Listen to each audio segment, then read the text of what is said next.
Today we're going to be learning about winter storms. These winter storms are snowstorms and blizzards. Also, we're going to be doing a snowstorm in a jar experiment. In a snowstorm, there's a lot of snow, and the speed of wind is also pretty high. While in a blizzard, however, the speed of wind is very high, more higher than the snowstorm, and there turns out to be a lot of snow falling on the ground day and night. Also, the visibility in a blizzard is less than the visibility in a snowstorm. So, snowstorms and blizzards mostly happen in Canada, Northern America, England, and China. Are formed in this way. So cold air from Canada and warm air from the Gulf of Mexico, they slowly start to meet in one place. Once they have met in a place, since the hot air is less dense than the cold air, so the hot air sits on top of the cold air. When any rain starts to precipitate, it gets into the cold air, freezing it, turning it to snow. And when this is continuously happening for 3 hours or more, and when the wind speed is very high, it is officially called a blizzard. Let's begin the experiment. Idan will explain from now.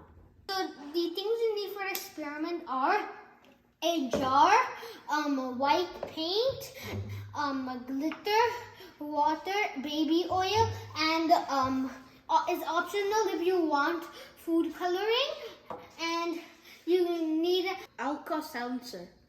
Now you have to put 3/4 of baby oil in your jar. 3/4.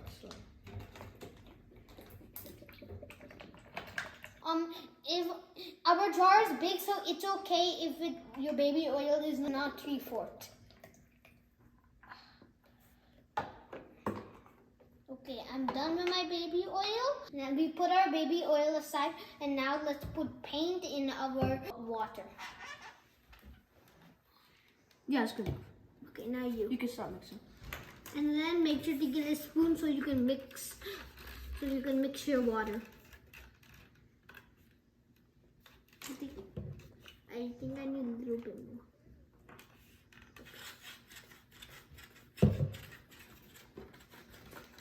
Just pour some paint so your water becomes white color.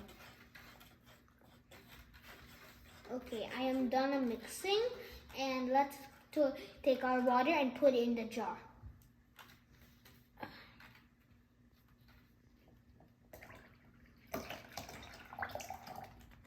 Okay, we did that. And now let's put some glitter, and I'm gonna be doing food coloring, but Taryn is not gonna be doing food coloring.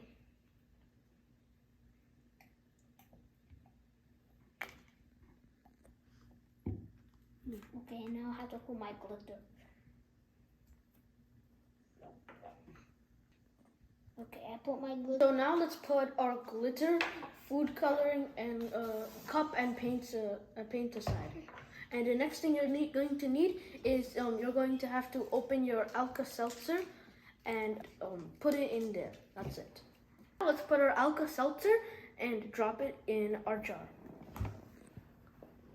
So as you can see, it's slowly starting to bubble up. If you look at down, you have a much more clearer and visual view. It's literally. Okay, now my jar So is as you can bubbling see, up. it's slowly starting to come. It's rising up, just like the air does, and then slowly it's starting to come down. Wow, this is. So as you see, all those things, they're all starting to come down, go up and down. This represents the snow falling to the ground, and just like how a blizzard does. I never saw something like this. If you look at it down, you get a much more clearer image. Mine just looks a bit more realistic, like how the snow looks. Mine looks like it's in the future. This represents like the snowstorm, like how the snow it's coming down. It kind of looks like it's raining. Yeah, and it also looks like how the snow falls in real life.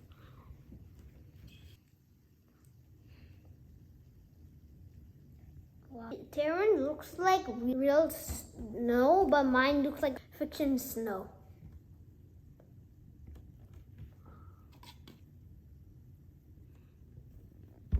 talk the science behind this mixture.